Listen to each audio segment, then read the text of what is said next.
नमस्कार दोस्तों, unique classes के एक और नए वीडियो में आपका फिर से स्वागत है। आज हमारा जो टॉपिक होने वाला है वो होने वाला है फ्रेमिंग क्वेश्चन। जी हाँ दोस्तों, फ्रेमिंग क्वेश्चन और क्वेश्चन टैग, ये हमारा आज का टॉपिक होने वाला है। मतलब अंग्रेजी के अंदर हम लोग प्रश्न कैसे बना सकते हैं। आंसर तो लिखते हैं, लेकिन जो प्रश्न निर्माण है वो भी तो आना चाहिए। तो प्रश्न निर्माण हम लोग किस प्रकार से कर सकते हैं वो इस टॉपिक में हम लोग अच्छे से समझने वाले हैं। ठीक है, तो जब भी हम लोग कोई भी प्रश्न निर्माण करते हैं तो सबसे पहले उसके अंदर हमें कुछ बातें ध्यान होनी चाहिए कि उसके अंदर सब्जेक्ट कौन सा है, वर्ब कौन सी है और ऑब्जेक्ट कौन सा है। आप अभी ऊपर आई बटन पर क्लिक करके जल्दी से उस वीडियो को देख सकते हो। आपको उसमें अच्छे से समझ में आ जाएगा कि कौन सा सब्जेक्ट सिंगुलर है, कौन सा प्लूरल है और जो सब्जेक्ट्स हैं उनके साथ में आपको कौन सी वर्बों का प्रयोग करना है। तो जल्दी से पहले उस वीडियो को देखकर आ जाइए, क्योंकि 10th के अंदर आपका ये नया टॉपिक अच्छे से जुड़ चुका है, तो वो हमें देखना अनिवार्य है। साथ ही साथ आपके अगर जो डायरेक्ट इनडायरेक्ट टॉपिक है, अगर आपने वो अभी तक क्लियर नहीं किए हैं, पूरे 15 दिन का टॉपिक है। जी हाँ दोस्तों, 15-20 दिन के बिना ये टॉपिक नहीं होने वाला है, लेकिन हमने यहाँ पर आपको इतनी शॉर्ट तरीके से कि आपको अच्छे से समझ में आ जाए और कम से कम समय में समझ में आ जाए, इसलिए आपके मात्र 30-35 मिनट का वीडियो बना रखा है। तो जल्दी से जाइए, लिंक डिस्क्रिप्शन में भी दे रखा है और ऊपर यहाँ से भी आप लोग देख सकते हो, उस वीडियो को अच्छे से समझ सकते हो। ठीक है, तो बाकी बातों को छोड़ते हुए हम हमारा जो टॉपिक है वो शुरू करते हैं। तो चलिए लेट्स स्टार्ट। अब देखो, हम लोग प्रश्न बनाना शुरू करने वाले हैं। आप लोगों को पता है कि प्रश्न होते हैं दो प्रकार के, एक तो वो जिनकी शुरुआत हेल्पिंग वर्ब से होती है और एक वो जिनकी शुरुआत WH वर्ड से होती है। WH वर्ड और हेल्पिंग वर्ब वाले प्रश्न में फ़र्क क्या होता है? तो फ़र्क केवल इतना सा ही होता है कि जो हेल्पिंग वर्ब वाले प्रश्न होंगे उनका जो जवाब है वो येस या नो में मिल जाएगा। येस या नो में मिल जाएगा, इसका मतलब क्या हुआ? मतलब जो जवाब लिखा हुआ होगा वहां पर आगे आपको येस या नो मिल जाएगा। तब तो आपको किस तरीके से बनाना है, वो प्रश्न बनाना है आपको हेल्पिंग वर्ब वाले तरीके से।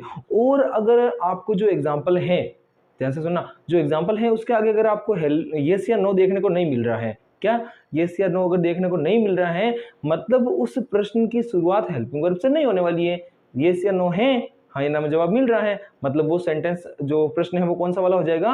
वो हो जाएगा आपके हेल्पिंग वर्ब वाला, मतलब उसकी शुरुआत हेल्पिंग वर्ब से हो जाएगी।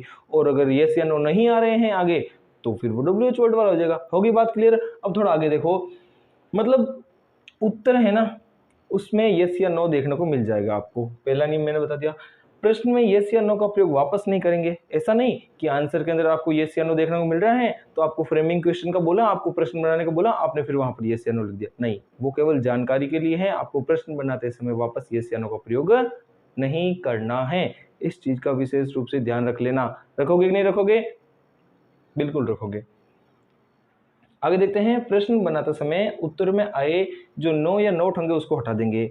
जब आप लोग आंसर के अंदर, मतलब आंसर से वापस फ्रेमिंग क्वेश्चन कर रहे हो, प्रश्न बना रहे हो, आंसर के अंदर no he is not going to Jaipur ऐसा लिखा हुआ हो, नोट आया हुआ हो, तो प्रश्न बनाते समय नोट का प्रयोग दोबारा नहीं करोगे।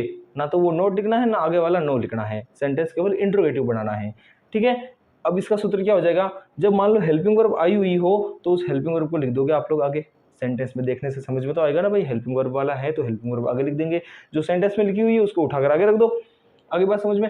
फिर उसके बाद में वाक्य का सब्जेक्ट क्या होगा उसको लिखना है, फिर आगे लिखनी है वर्ब। आपने अगर टेंस के वीडियोस ध्यान से देखे हैं, हमने जो टेंस पढ़ाया, मेरे जो टेंस का वीडियोस है बाकी चैनल्स के ऊपर, आपको बाकी वीडियोस के अंदर आपको ये चीज़ येस या नो वाली बात बार बार समझने को नहीं मिलने वाली है। लेकिन हमारे जितने भी टेंस के वीडियोस हैं, जो लिस्ट बाय लिस्ट हमने एक एक करके जो पढ़े हैं, उनमें हर एक के अंदर मैंने आपको WH वर्ड वाला और हेल्पिंग वर्ब वाला सूत्र अलग से बताया है। और अगर आपने वो वीडियोस ध्यान से देखे हैं पूरे, तो आपको ये टॉपिक है वो बहुत ही अच्छे से और बहुत ही आसानी से समझ में आने वाला है, क्योंकि हर एक टेंस में हमने इस चीज़ की प्रैक्टिस कर रखी है। आई बात समझ में? तो हमें पता है कि येस या नो, तो येस या नो का मतलब ही होता है कि वाक्य की शुरुआत भाई किससे हो जाएगी? हेल्पिंग वर्ब से हो जाएगी। येस या नो नहीं है तो फिर हम लोग हेल्पिंग वर्ब तो लिखेंगे, लेकिन उसके आगे एक चीज और लिखेंगे, वो है WH वर्ड। ये चीज हमने टेंस के एग्जांपल्स में देखी थी। तो अब देखो यहाँ पर, यस राम इज रीडिंग, हाँ राम क्या कर रहा है?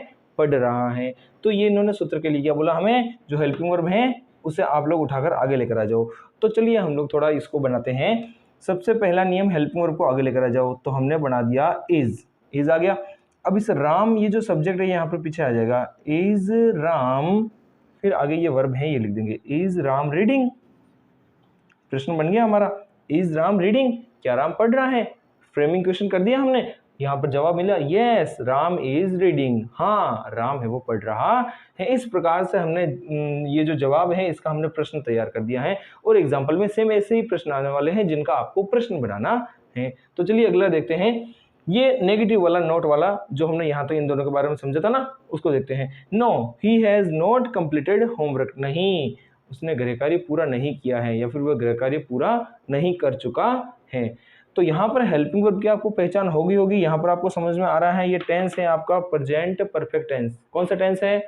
Present perfect tense. और प्रेजेंट परफेक्ट टेंस की हेल्पिंग वर्ब मेन वर्ब तो आपने अच्छे से याद कर रखी होगी, है ना? जी हाँ, बिल्कुल याद कर रखी है। तो यहाँ पर आगे आपका ये हेल्पिंग वर्ब हैज, इसके साथ में हैव भी आती है बहुवचन के लिए। ये आ गई आपकी वर्ब की थर्ड फॉर्म कंप्लीटेड। ठीक है, तो चलिए शुरू करते हैं। यहाँ पर इसको बढ़ना, ये हेल्पिंग वर्ब है, इसको यहाँ पर आगे लाकर पटक देंगे तो ये हो गया हैज। क्या हो गया? हैज। फिर ये सब्जेक्ट ये रहा ही, ये सब्जेक्ट हमारा हैज ही। आगे हैज ही, उन्होंने क्या बोला? ये नोट लगाऊंगा, मैं लगाऊंगा क्या नोट? नहीं, उन्होंने बोला था कि नो या नोट है उनको हटा देंगे, वापस उनको नहीं लिखेंगे। तो हैज ही, इन दोनों को तो हटा दिया, तो हैज आगे आ गई हेल्पिंग वर्ब, ये सब्जेक्ट हो गया। आगे सीधा कौन आएगा? कंप्लीटेड आएगा। ठीक है, अब होमवर्क लिख दो।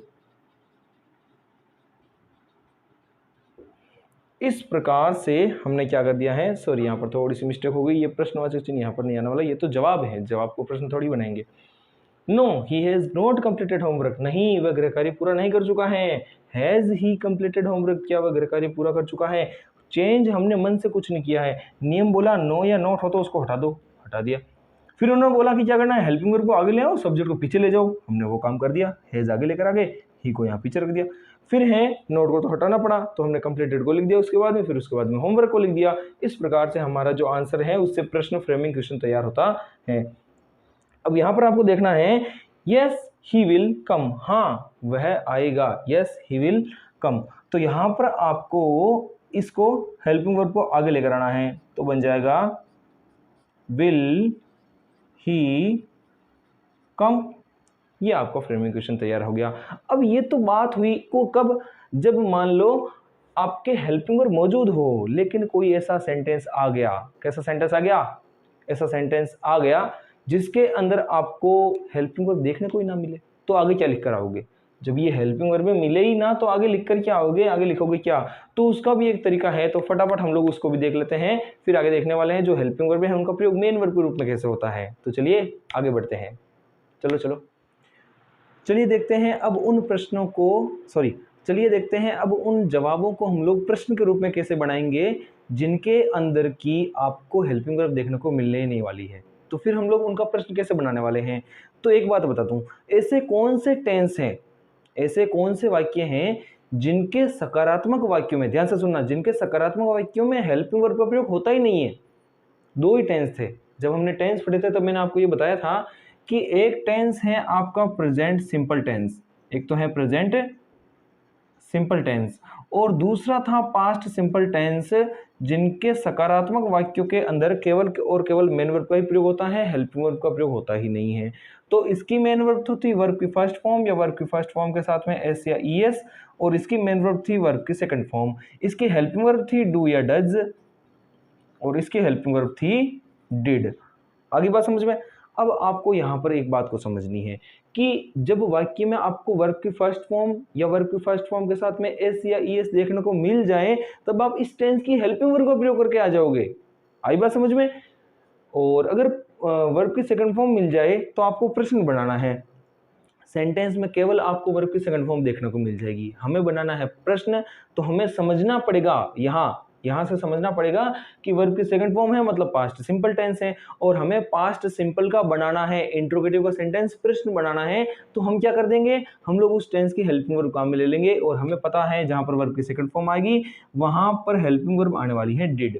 उसी प्रकार से जब आपको कहीं पर एस या ई एस देखने को मिल जाए, कोई भी सेंटेंस के अंदर अगर एस या ई एस देखने को मिल जाए तो एस या ई एस से पता लगाओ टेंस कौन सा है, कौन सा टेंस है, तुरंत दिमाग के अंदर घंटी बजी, तो पता चल गया आपको कि भाई यहाँ पर प्रेजेंट सिंपल टेंस है एस या ई एस से। तो जैसे ही एस या ई एस से पता चला तो आपको हेल्पिंग वर्ब भी मिल गई कि प्रेजेंट सिंपल वाली हेल्पिंग वर्ब तो है डू या डज, तो आप उससे सेंटेंस बनाकर आ जाओगे। अभी देखो एग्जांपल से समझ में आने वाला है। बोल रहे हैं यस रोहित रीड्स न्यूज़पेपर, हाँ रोहित न्यूज़पेपर पढ़ता है। तो देखो प्रश्न बनाना है हमें, तो सबसे पहले इसमें चेक करो कि भाई यहाँ पर आपको हेल्पिंग वर्ब निकालनी है। सबसे पहले हेल्पिंग वर्ब कैसे निकालेंगे, तो प्रेजेंट सिंपल का वाक्य है एस या ईएस से पता चला, प्रेजेंट सिंपल में एस या ईएस का प्रयोग हुआ है और सब्जेक्ट है एक वचन, तो उसके लिए हेल्पिंग वर्ब या तो डू लगेगी या डज लगेगी। अब दोनों में से कौन सी लगेगी, तो डज आएगा एक वचन के लिए, तो हमने लिख दिया यहाँ पर डज। फिर हम लिख देंगे सब्जेक्ट को, डज रोहित। अब ऐसे वाक्यों में वर्ब के फर्स्ट फॉर्म का प्रयोग होता है, तो डज रोहित रीड न्यूज़पेपर। अगर आपको ये कॉन्सेप्ट समझ में नहीं आ रहा है तो आप लोग यहाँ पर ऊपर क्लिक करके आई बटन के ऊपर एक बार प्रेजेंट सिंपल टेंस को अच्छे से समझ लीजिए, आपको ये चीज एकदम आसानी से बाद में समझ में आने वाली है। यहाँ पर हम लोग अगला सेंटेंस देखेंगे, yes he went to Jaipur, हाँ वह जयपुर गया। तो यहाँ पर हम लोग प्रश्न इसका निर्माण करने वाले हैं। तो यहाँ से पता चला आपको वेंट आया हुआ है, जिसमें हम लोग वर्ब की सेकंड फॉर्म प्रयोग में लेने वाले हैं। कौन सी फॉर्म, वर्ब की सेकंड फॉर्म।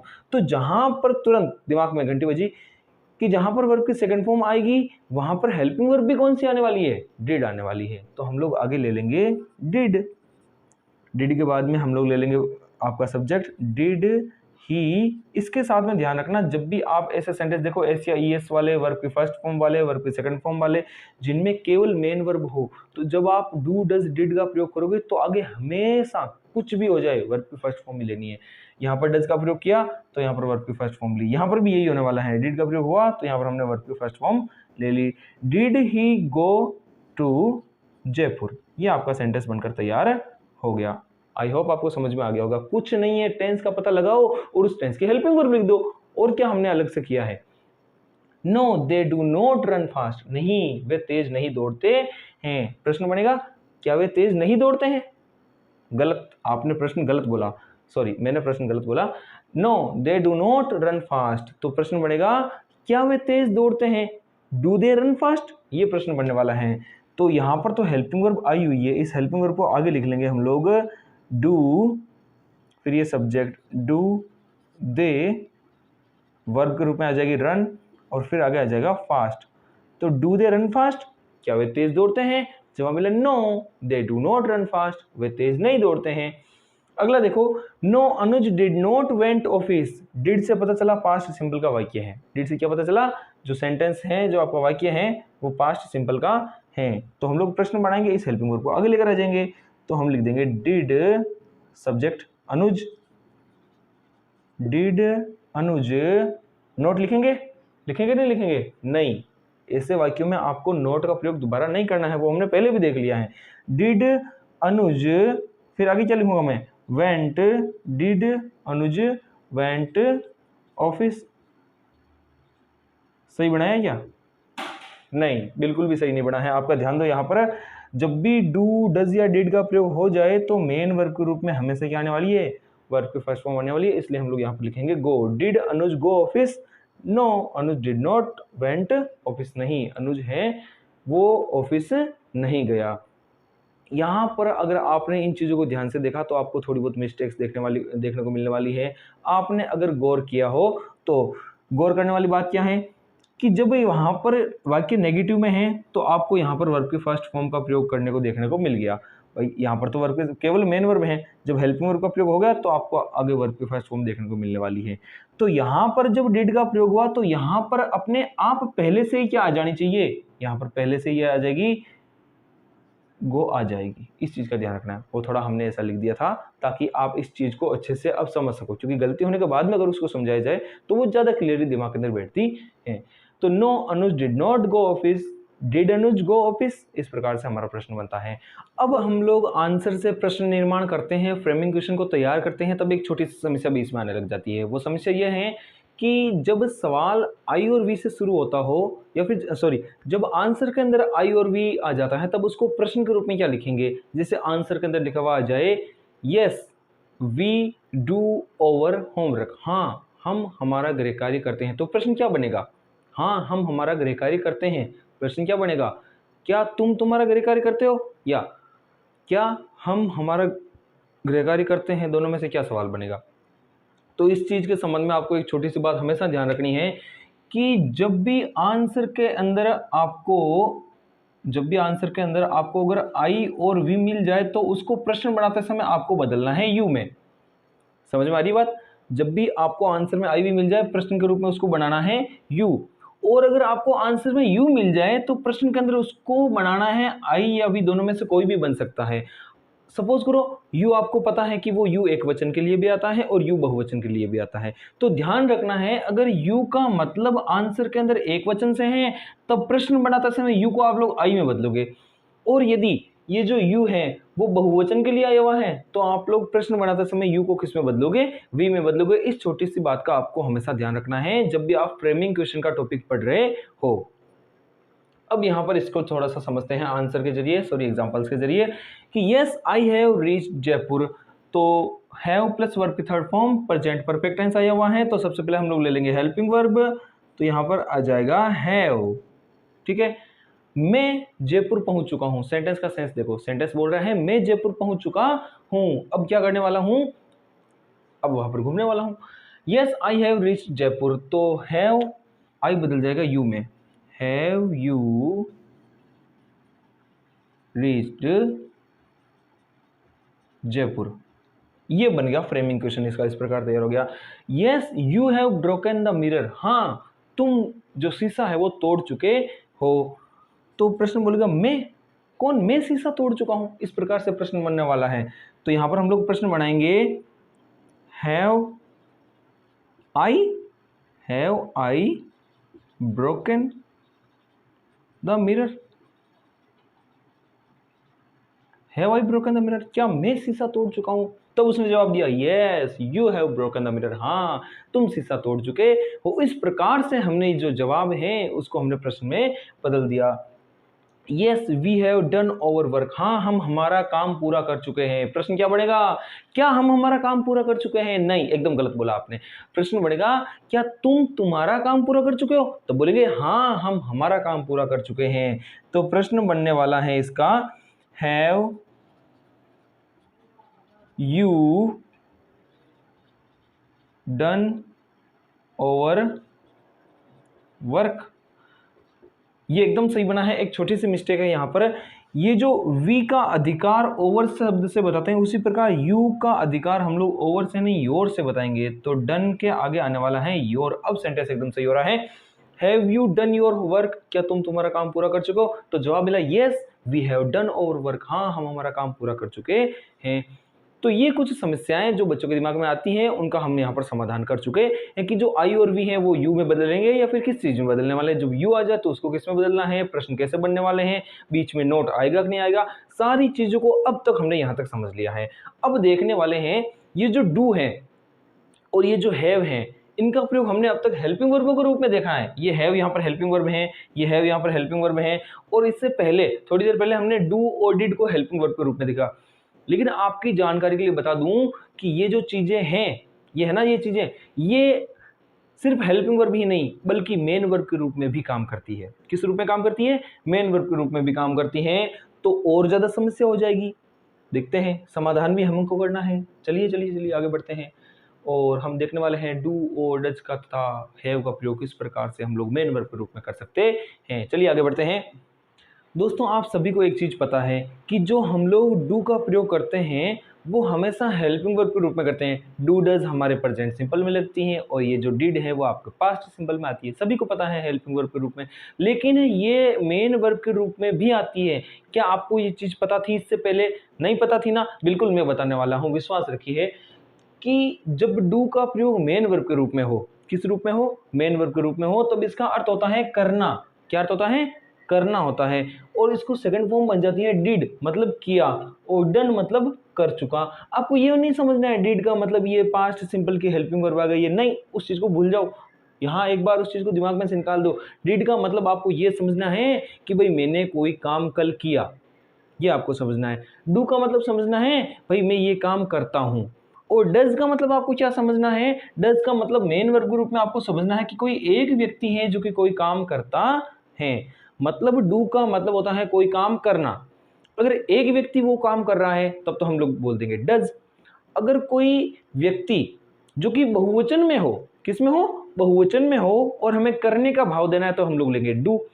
अब चाहे एक वचन हो चाहे बहुवचन हो, भाई उसने काम किया था भूतकाल में तो भूतकाल को हम लोग दर्शाते हैं सेकंड फॉर्म से, और सेकंड फॉर्म के लिए क्या लिख देंगे हम लोग, डिड लिख देंगे। भाई वो तो खाना खा चुका था ऐसे बोलते हैं, उसी प्रकार से वो गृह कार्य कर चुका, तो वहां पर हम लोग कैसे काम लेंगे, वहां पर हम लोग इस वर्ब को काम में लेने वाले हैं। आपको समझ में आ गया होगा, हेल्पिंग वर्ब अलग चीज है और मेन वर्ब अलग चीज है। ये नाम आपको हेल्पिंग वर्ब के रूप में देखने को मिलेंगे तब आप इनको हेल्पिंग वर्ब मानना है, लेकिन अगर इनकी जगह मेन वर्ब की जगह पर है तब आप इनको मेन वर्ब मानकर चलोगे। तो चलिए आगे देखते हैं आगे क्या होने वाला है। इन चीजों को एक बार बाद में समझाऊंगा, ये एक बार नॉर्मली समझ लो। नॉर्मली हमारे जो सेंटेंस होते हैं वैसे ही होते हैं। No I do not sleep, ये डू हेल्पिंग वर्ब है और ये स्लीप है आपकी मेन वर्ब। तो हम लोग सेंटेंस कैसे बना देते हैं, हेल्पिंग वर्ब को आगे लिख देते हैं डू, फिर आई को हम किस में बदल देंगे, यू में बदल देंगे। तो डू यू स्लीप अलोन, प्रश्न बन गया बस। डू यू स्लीप अलोन, क्या तुम अकेले सोते हो। No I do not sleep alone, नहीं मैं अकेला नहीं सोता हूँ। ये हमारा जो प्रश्न है वो बन गया है। ये चीजें तो हमने समझ रखी है क्योंकि डू यहाँ पर बच्चों हेल्पिंग वर्ब के रूप में है, इसीलिए आपको अभी तक इतनी अच्छे से समझ में आ रही है। आगे देखो यहाँ पर मेन वर्ब के रूप में आने वाली है। यहाँ पर आपको क्या करना है, ये सब्जेक्ट है, ये सीधी आ गई है मेन वर्ब, क्या आ गई है, मेन वर्ब आ गई है। अगर आपको ये चीजें याद नहीं आ रही है तो आप मेरा प्रेजेंट सिंपल टेंस देखिए एक बार, एकदम क्लियरली समझ में आने वाली है। तो लिस्ट में जाकर देख लीजिएगा एक बार, पहले इसको समझ लेते हैं, नहीं पहले वो वीडियो देखो वरना समझ में ही नहीं आएगा आपको ये चीजें। अब मैं बता दूं आपको, ये जो सब्जेक्ट है ये सब्जेक्ट है, इसके बाद में ये मेन वर्ब आई हुई है, मेन वर्ब के रूप में क्या आई हुई है, वर्ब की फर्स्ट फॉर्म आई हुई है। इतनी बात समझ में आ गई। और वर्ब की फर्स्ट फॉर्म का प्रयोग कौन से टेंस में होता है, मैंने बहुत बार बता चुका हूं आपको कि प्रेजेंट सिंपल टेंस में वर्ब की फर्स्ट फॉर्म का प्रयोग होता है। जब सब्जेक्ट क्या हो, बहुवचन हो, तो उसके साथ में हम लोग वर्ब की फर्स्ट फॉर्म का प्रयोग करते हैं। अभी अभी ये चीज मैंने आपको जानकारी दे दी थी, ठीक है। मतलब इतनी चीज तो क्लियर हो गई, यहाँ पर डू है वो मेन वर्ब के रूप में आई हुई है, ठीक है। फिर आ गया है देर, फिर आ गया है होमवर्क। अब हमें इसका बनाना है प्रश्न। हमें इतनी चीज पता चल गई अभी तक, ये जो सेंटेंस है वो आपका है प्रेजेंट सिंपल का, किसका है, प्रेजेंट सिंपल का है। और जब हम इसका प्रश्न बनाएंगे तो हमें आगे चाहिए होगी हेल्पिंग वर्ब में। हेल्पिंग वर्ब के बिना प्रश्न कैसे बनाओगे, हमें क्या चाहिए होगी, हेल्पिंग वर्ब चाहिए होगी। पूरा ध्यान यहां पर रखो तब भी समझ में आ जाएगा, तभी समझ में आ पाएगा। देखो इधर बोर्ड के ऊपर एकदम क्लियरली स्पष्ट रूप से समझ में आने वाला है। और अगर ये चीजें समझ में आ रही है आपको अच्छे से, थोड़ा बहुत हो सकता है तरीका आपको अच्छे से ना समझ में आए, थोड़ा वीडियो की क्वालिटी वगैरह लो हो सकती है, लेकिन आप ज्ञान को समझो, ज्ञान एकदम अच्छे से आपके दिमाग में उतर रहा है कि नहीं उतर रहा है। चलो आगे देखते हैं। यहां पर आपको समझना है प्रेजेंट सिंपल टेंस का पता चल गया, क्योंकि बहुवचन के साथ में वर्ब की फर्स्ट फॉर्म आई हुई है जो कि किसकी पहचान है, प्रेजेंट सिंपल टेंस की पहचान है। अब भाई साहब हमें इसके साथ साथ में प्रेजेंट सिंपल टेंस की क्या चाहिए होगी, हेल्पिंग वर्ब भी तो चाहिए होगी आगे, क्योंकि हम तो बना रहे हैं प्रश्न और प्रश्न में आगे चाहिए हेल्पिंग वर्ब। तो देखिए हेल्पिंग वर्ब का पता कैसे लगाएंगे, हेल्पिंग वर्ब हमें या तो लेनी है डू या लेनी है डज। क्यों, क्योंकि प्रेजेंट सिंपल टेंस का सेंटेंस है भाई साहब, प्रेजेंट सिंपल टेंस में आगे या तो डू लगेगा या डज लगेगा। तो कौन सा यूज लें, तो जवाब मिला इस दे को देखो, अरे बाबू इस दे को देखो, यहां पर आगे आ जाएगा डू, क्या आ जाएगा, डू आ जाएगा, आ गया डू। अब इसके बाद भी बोलते हैं हमेशा हम लोग सब्जेक्ट लेते हैं डू दे, ये डू क्या है, ये डू है helping verb present simple tense की, ये क्या है, प्रेजेंट सिंपल टेंस की हेल्पिंग वर्ब है। आगे आपका सब्जेक्ट आ गया है। फिर बोलते हैं कि सब्जेक्ट के बाद में तो सर आप हमेशा ये हेल्पिंग वर्ब ली, ये सब्जेक्ट लिया, अब बारी है आपकी मेन वर्ब की। तो अब आप यहाँ पर क्या लिखोगे, इस डू को तो आपने यहाँ पर लिख दिया, ये डू ये वाला नहीं है बच्चों, ये तो हेल्पिंग वर्ब वाला है प्रेजेंट सिंपल टेंस का, ये हमने सब्जेक्ट लिख दिया। अब जैसे स्लीप लिखा, स्लीप को यहाँ मेन वर्ब से उठाकर यहाँ पर रखा, उसी प्रकार से इस डू मेन वर्ब को उठाकर यहाँ से हम लोग यहाँ पर रखने वाले हैं। Do they do their homework. अगर आपका ध्यान बोर्ड पर रहा तो ये चीज आपको जरूर अच्छे से समझ में आ गई होगी, इस चीज की मैं गारंटी ले सकता हूं। देखिए ये डू तो है प्रेजेंट सिंपल टेंस की हेल्पिंग वर्ब, और ये डू है कौन सी, इसकी मेन वर्ब के रूप में वापस आई हुई है। जैसे ये स्लीप दोबारा आया ना, उसी प्रकार से ये डू मेन वर्ब के रूप में दोबारा आया है। और यहाँ पर ये डू हेल्पिंग वर्ब थी, ये हमने यहाँ पर उठाकर रख दी थी। तो मतलब ये तो है हेल्पिंग वर्ब और ये आपकी है मेन वर्ब। नहीं समझ में आया तो आगे देखो अगले सेंटेंस में जरूर समझ में आ जाएगा 100%। कुछ बच्चे बचे हुए होंगे 10-12%, उनको समझ में आ जाएगा यहाँ पर सेकंड सेंटेंस में, क्योंकि मुझे पता है यहाँ पर पढ़ाया हुआ है तो 70-80% बच्चों को जरूर समझ में आ गया होगा। उन चीज़ों को ध्यान में रखना है, सेंटेंस 90% 100% अवश्य क्लियर हो जाएगा। अब देखो यहाँ पर थोड़ा सा कि यस ही डिड दैट, हाँ उसने वह किया, ही डिड दैट उसने वह किया, मैंने ऐसा कुछ नहीं किया, उसने किया। तो यहां पर देखो उसने किया, बात हो रही है पास्ट सिंपल टेंस की। कौन से टेंस की हो रही है? पास्ट सिंपल टेंस की हो रही है। और जब भी पास्ट सिंपल टेंस के अंदर वाक्य सकारात्मक हो तो आप लोग केवल वर्ब की सेकंड फॉर्म का प्रयोग करते हो, करते हो कि नहीं करते हो? जैसे मुझे बोलना उसने पत्र लिखा, मैं बोलूंगा ही wrote ए लेटर, यही बोलूंगा कि नहीं बोलूंगा? मैं केवल वर्ब की सेकंड फॉर्म का प्रयोग करूंगा कि नहीं करूंगा? तो मैंने बोल दिया उसने वह किया, तो मैंने यहां पर लिखा ही डिड दैट, ये लिखा मैंने। मतलब ये डिड मेन वर्ब के रूप में है। डिड किस रूप में है? मेन वर्ब के रूप में आई हुई है। और हमें पता लग गया कि मेन वर्ब के रूप में अगर वर्ब की सेकंड फॉर्म आई हुई है तो वो टेंस कौन सा हो गया, पता लगो।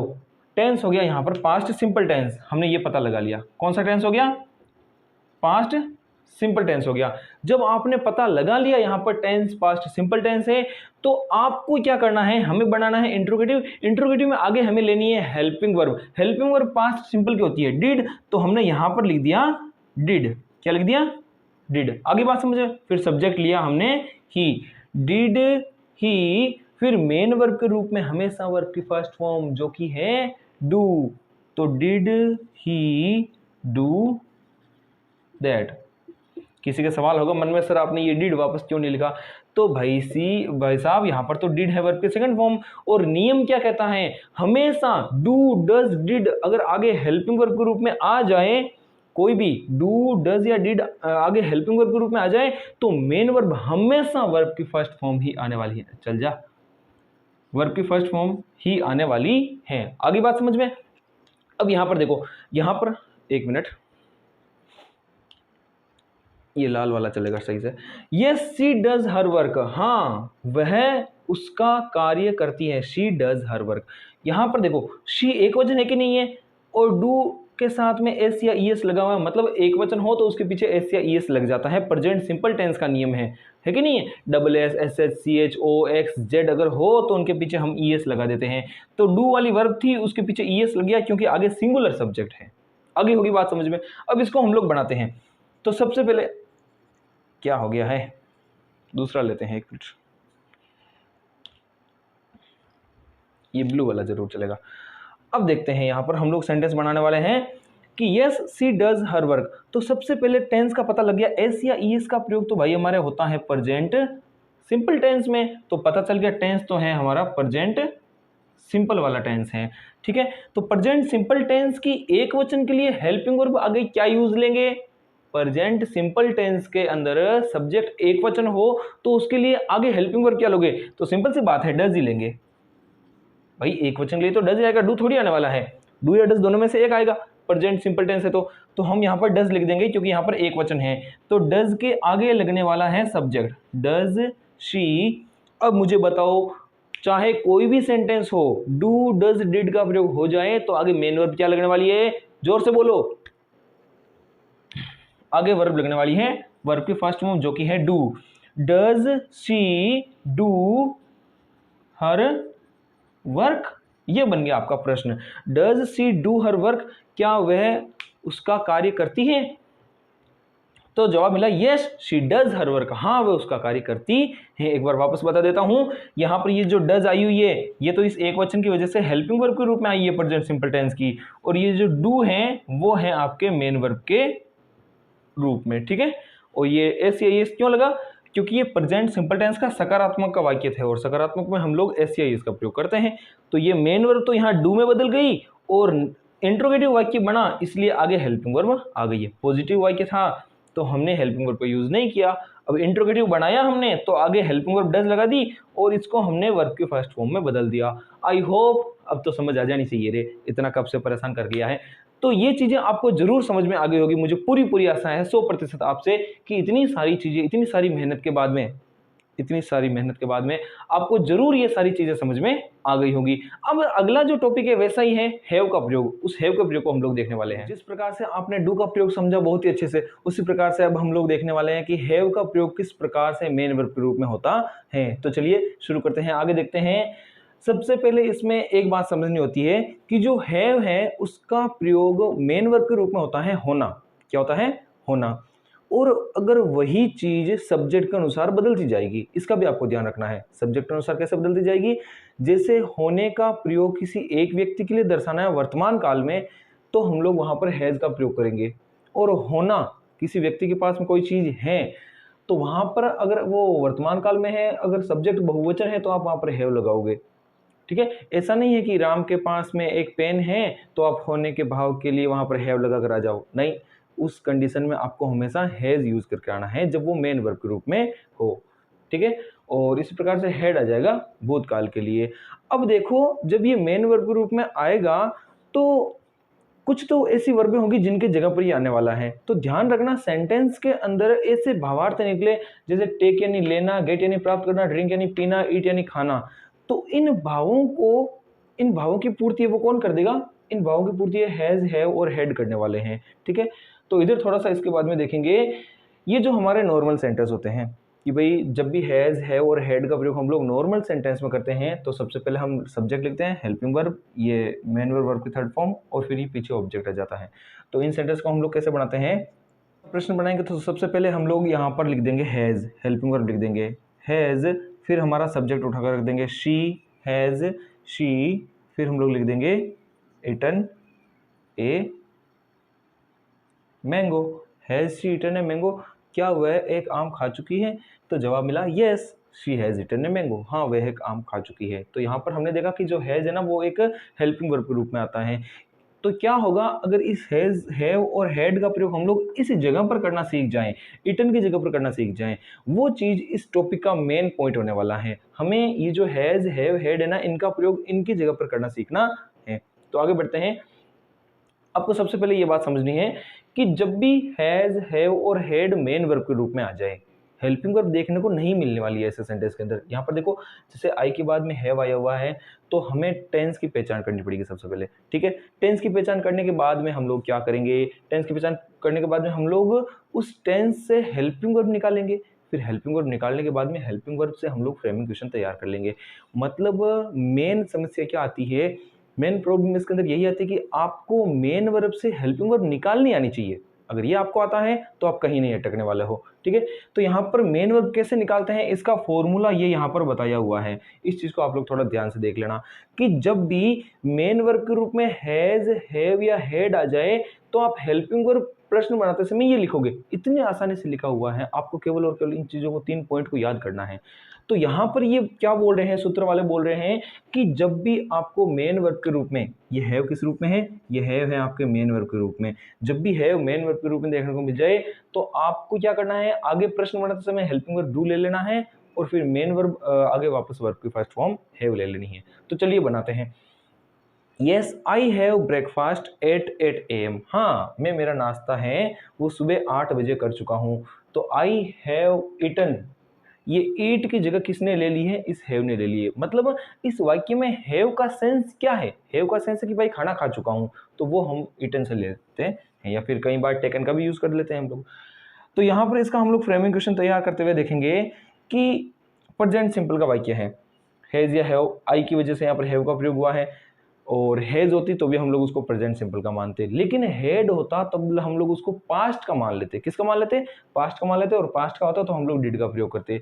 तो हैव की वजह से हमें पता चल गया सेंटेंस प्रेजेंट सिंपल टेंस का है, और प्रेजेंट सिंपल में सब्जेक्ट इस आई को बहुवचन मानते हुए हम लोग आगे प्रयोग कर देंगे डू का। किसका कर देंगे? डू का प्रयोग कर देंगे।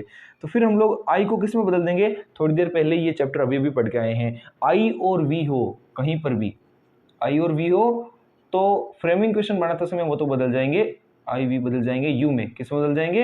यू में बदल जाएंगे। और अगर कहीं पर आपको यहाँ पर यू देखने को मिल जाए तो वो आपको सेंटेंस में पहचान करनी है, वो यू सिंगुलर के लिए आया है या प्लूरल के लिए आया है, फिर उसके अनुसार आपको उसे या तो वी में बदल देना है या फिर आई में बदल देना है। ये चीज वापस रिपीट कर रहा हूँ, पहले बता चुका हूँ। तो यहाँ पर हमने डू लिख दिया। अब डू के बाद में आपको क्या करना है, आप इस आई को बदल दो यू में। डू यू मेन वर्ब के रूप में क्या लिखना है? यहाँ पर देखो, जब हैव आ जाए तो मेन वर्ब के रूप में आगे आपको हैव लिखना है। तो मेन वर्ब के रूप में हमने लिख दी है have. Do you have breakfast? एकदम आसान तरीका है, बस एक बार आपका ध्यान पूरा बोर्ड के ऊपर होना चाहिए, जरूर समझ में आ जाएगा, कोई भी टॉपिक है वो पीछे नहीं छूटने वाला है। इस तरीके से बन गया, yes I have breakfast 8 AM, do you have breakfast 8 AM, 8 AM, ठीक है। अब यहाँ पर अगला सेंटेंस बोल रहे हैं, यस दे हैड मिल्क, हाँ हैड का मतलब ड्रिंकन, पी चुके हैं, वो दूध पी चुके हैं, ठीक है, ये भाव निकल रहा है। तो यहाँ पर सबसे पहले आपको चाहे फ्रेमिंग क्वेश्चन बनाते समय कोई भी एग्जांपल लिखा हो, कोई भी सेंटेंस लिखा हो, सबसे पहले सेंटेंस की पहचान करो, कौन सा टेंस है उसके अंदर, आगे बात समझ में। तो यहाँ पर आप खुद टेंस का पता लगाओ कौन सा टेंस है। भाई यहाँ पर मैंने स्पष्ट रूप से बोल रखा है कि ये दोनों आए तो आपको प्रेजेंट टेंस मानना है, ये आ जाए तो पास्ट सिंपल टेंस मानना है। तो हमें आपको यहाँ पर हेड नजर आ गया होगा, तो हेड की वजह से हमने मान लिया जो सेंटेंस है वो आपका है पास्ट सिंपल का। कौन सा टेंस का है? पास्ट सिंपल टेंस का सेंटेंस है। अब पास्ट सिंपल का इंट्रोगेटिव बनाओगे तो हेल्पिंग वर्ब क्या काम में लोगे, तो डिड काम में लोगे। इस तरीके से ये नियम काम करते हैं, समझ में आ गए होंगे नियम कैसे बन रहे हैं। तो सबसे पहले हमने लिख दिया डिड, डिड के बाद में दे का दे में रख दिया, डिड दे।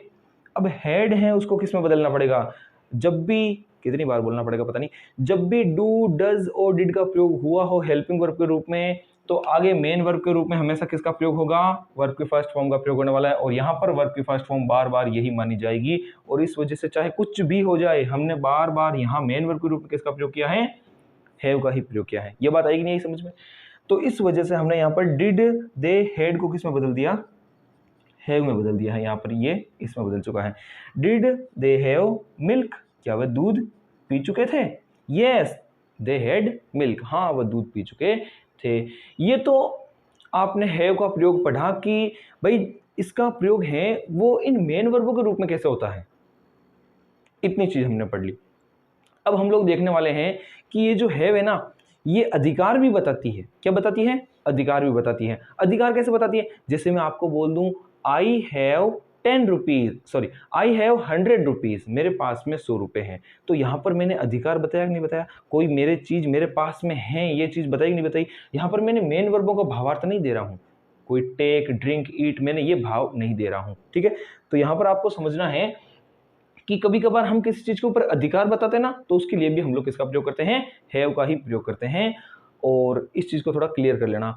और अधिकार अगर वर्तमान काल में एक आदमी बता रहा है तो वो हैज बोलेगा, वर्तमान काल में ज्यादा आदमी बता रहे हैं तो वो हैव बोलेगा। अगर वही अधिकार बताने वाले लोग भूतकाल के थे तो वो किसका प्रयोग करेगा, हेड का प्रयोग करने वाला है, चाहे वो एक वचन हो चाहे बहुवचन हो। आगे ये बात समझ में। अब हम लोग एग्जाम्पल बनाने वाले हैं। हैव का प्रयोग अधिकार बताते हुए इसका अर्थ होता है होना। आई हैव 100 रुपीज, मैंने बोला, मैंने क्या बोला, आई हैव 100 रुपीज, तो वो होने का भाव है, वो 100 रुपए मेरे पास हैं। दोनों भाव निकल रहे ना, समझ में आई होगी ये बात। तो अब हम लोग देखते हैं, यस मनीष हैव 50,000, कैसे बोलेंगे, ये बोलेंगे ना, ये हो गया 50 यानी 50, ये हो गया क्या 1000, 1000 का है कि नहीं है, 3 जीरो लगने से 1000 होता है, तो इसको बोलेंगे 50,000 रुपीज। है सही है क्या यहाँ पर, नहीं। आगे देखो यहाँ पर मनीष आया हुआ है, मनीष एक व्यक्ति है, वर्तमान काल की बात है, तो या तो आना चाहिए था हेड अगर भूतकाल में होता तो, और वरना आना चाहिए हैज, क्योंकि है तो बहुवचन के लिए आता है। तो यहाँ पर इन छोटी छोटी चीजों का आपको ध्यान रखना है, जो बीच में मिस्टेक हो रही है उनको तुरंत पकड़ लिया करो। तो यहाँ पर आने वाला है हैज, ठीक है। तो हम लोग देखेंगे अब हैज के अनुसार सेंटेंस बनाने वाला, इस हैव को भूल जाना। तो हैज वाला सेंटेंस देखो, आगे लिखने वाले हैं डज, क्योंकि मनीष एक वचन है तो हमने लिख दिया यहाँ पर डज मनीष। मेन वर्ब क्या लेंगे, हैव, उधर देखो have, does Manish have 50,000 rupees. ये बन गया आपका फ्रेमिंग क्वेश्चन। अब इसी प्रकार से एक सेंटेंस में यहाँ पर और दे रहा हूं, she had a blue pen, उसके पास एक नीला पेन है। सही बोला, नहीं, हेड आया हुआ है, हेड का मतलब पेन है नहीं, भूतकाल की बात है, पेन था, उसका अधिकार उस पेन के ऊपर पहले था, अब नहीं है उसके पास, अब वो पेन नहीं है। तो she had a blue pen, उसके पास एक नीला पेन था। तो प्रश्न बनाएंगे, यहाँ हेड से पता चल गया टेंस पास्ट सिंपल वाला है, तो हम लोग पास्ट सिंपल के लिए आगे लिख देंगे डिड, फिर सब्जेक्ट लिख दिया शी, फिर हम लोग मेन वर्ब के रूप में वर्ब की फर्स्ट फॉर्म जो कि है have, did she have a blue pen, क्या उसके पास में एक ब्लू पेन है। पीछे प्रश्नवाचक चिन्ह बहुत ज्यादा जरूरी है। एक ट्रिक बता देता हूं, एक बहुत ही काम की चीज बता देता हूं आपको। जब भी ये डू और हैव की चीजें आती है वाक्य में, तो हमेशा एक ही चीज नोटिस किया करो कि ये जो मेन वर्ब के रूप में आई हुई है ना, इनसे टेंस का पता लगा लो। टेंस का पता कैसे लगाते हैं, मैंने ऐसे साइड में डब्बे बनाकर आपको अच्छे से समझाए हुए हैं कि भाई अगर हैज आए तो आगे डज लगा दो, तो डज का मतलब वो प्रेजेंट सिंपल टेंस हो जाएगा। तो आप इस तरीके से जो मेन वर्ब है ना, उससे टेंस का पता लगा लो। जैसे ही आपको टेंस का पता चल जाएगा, तुरंत आपको चेक करना है कि उस टेंस की हेल्पिंग वर्ब क्या है। हेल्पिंग वर्ब पता लगा ली कि भाई ये है, फिर वो हेल्पिंग वर्ब आगे लिखकर सेंटेंस बनाना शुरू कर दो। इस तरीके से आपका सेंटेंस आसानी से बन जाएगा। ठीक है, तो चलिए WH वर्ड देखते हैं। पहले इनका अर्थ भी तो पता होना चाहिए ना, अगर अर्थ ही पता नहीं है तो हम किस प्रकार से प्रश्न बना पाएंगे। तो बहुत ही अच्छा तरीके से आपके लिए मैं एक लेकर आया हूं कि जो WH वर्ड है उनका हिंदी अर्थ क्या है, प्लस प्लस पॉइंट उनका प्रयोग कहाँ होता है। जी हाँ, मतलब WH वर्ड, उनका अर्थ और उनका प्रयोग, सारी चीजें एक ही जगह पर मिल रही है आपको। एक बार अगर इतनी चीज समझ में आ गई तो प्रश्न बनाना इतना आसान बनने वाला है, चुटकियों में समझ में आ जाएगा। देखिए आगे, हु का मतलब होता है कौन या किसे। ठीक है, अब इसका प्रयोग है ना सब्जेक्ट के रूप में होता है। जैसे मान लो ये वाक्य है, इसमें एक सब्जेक्ट होता है, एक हेल्पिंग वर्ब होती है, एक मेन वर्ब होती है, एक ऑब्जेक्ट होता है। तो सब्जेक्ट के रूप में होगा कर्ता हेतु। कर्ता कहां पाया जाएगा, सबसे पहले पाया जाएगा सब्जेक्ट के रूप में इसका प्रयोग होने वाला है। ठीक है, अब कर्ता के रूप में का मतलब क्या हुआ, कोई काम करने वाला व्यक्ति, मतलब इसका प्रयोग है ना वो व्यक्ति के लिए होने वाला है। शॉर्ट चीज में समझ सकते हो, कर्ता का मतलब काम करने वाला कौन होगा, कोई व्यक्ति होने वाला है। तो जो हु है उसका प्रयोग हमेशा किसी व्यक्ति के लिए ही होगा और सब्जेक्ट के स्थान पर पाया जाने वाला, मतलब सबसे पहले होगा और वो एक आदमी रहने वाला है। आगे बात समझ में, आगे देखो, हुज का प्रयोग इसका अर्थ होता है किसका। हुज दिस बुक, ये पुस्तक किसकी है, इसका अर्थ होगा किसका, अधिकार बताने हेतु। किस चीज को बताने हेतु, अधिकार को बताने हेतु, मतलब पुस्तक किसकी है, पेन किसका है, गाड़ी किसकी है, तो उन चीजों के ऊपर अधिकार किसका है, उस चीज को बताने के लिए हम लोग किसका प्रयोग करने वाले हैं, हम लोग करने वाले हैं हुज का प्रयोग। और ध्यान रखना, ये अधिकार केवल और केवल व्यक्ति के बताने वाले हैं। मतलब किसके अधिकार, भाई गाड़ी पेन पुस्तक जो भी है व्यक्तियों के बताए जाएंगे ना, तो ये जो हुज है वो व्यक्तियों के अधिकारों को बताएगा। फिर आता है आपका तीसरा नंबर पर होम। होम का मतलब होता है किसे या किसको। अब हु का प्रयोग मैंने आपको अभी अभी बताया था कि नहीं बताया था कि सब्जेक्ट के स्थान पर होता है सबसे पहले। तो आपको ध्यान रखना है कि जो हुम है ना उसका प्रयोग ऑब्जेक्ट के स्थान पर होने वाला है, बस इतना ही चेंज है और कुछ नहीं है। ये भी व्यक्ति के लिए, ये भी व्यक्ति के लिए, छोटा सा ही फर्क है कि ये हु तो आएगा सब्जेक्ट के स्थान पर और हुम आएगा ऑब्जेक्ट के स्थान पर। मतलब जब भी हमें प्रश्न बनाना हो और हुम्स आए, मतलब ऑब्जेक्ट की जगह के साथ में छेड़छाड़ करना है। और जब भी हु से प्रश्न बनाना हो तो समझ लेना सब्जेक्ट की जगह पर कोई व्यक्ति का नाम है, उसके साथ में हमें छेड़छाड़ करनी है, मतलब उससे प्रश्न बनना है। आगे बात समझ में, आगे देखेंगे विच। विच का मतलब होता है कौन सा।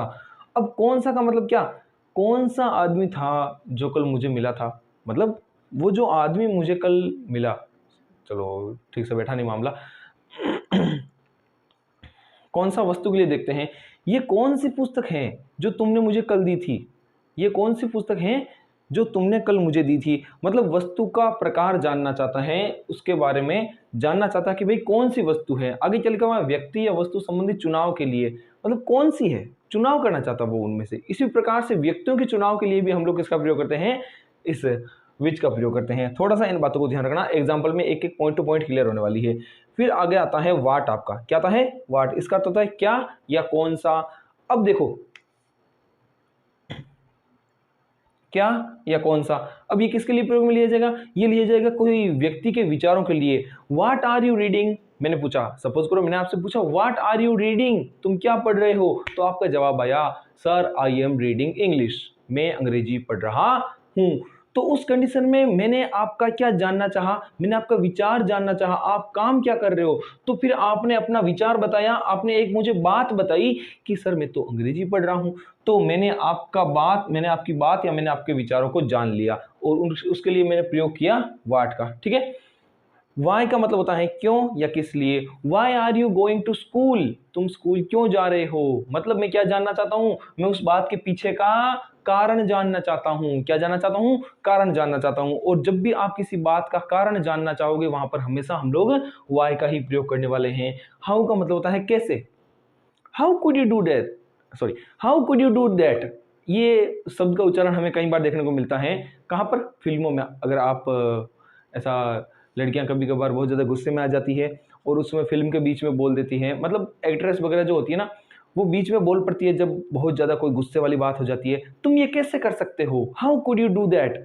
तो वहाँ पर वो अगले से कार्य का तरीका जानना चाहती है कि भाई तुमने ये जो काम किया है तुम ये कैसे कर सकते हो, तुम ऐसा किस प्रकार कर सकते हो।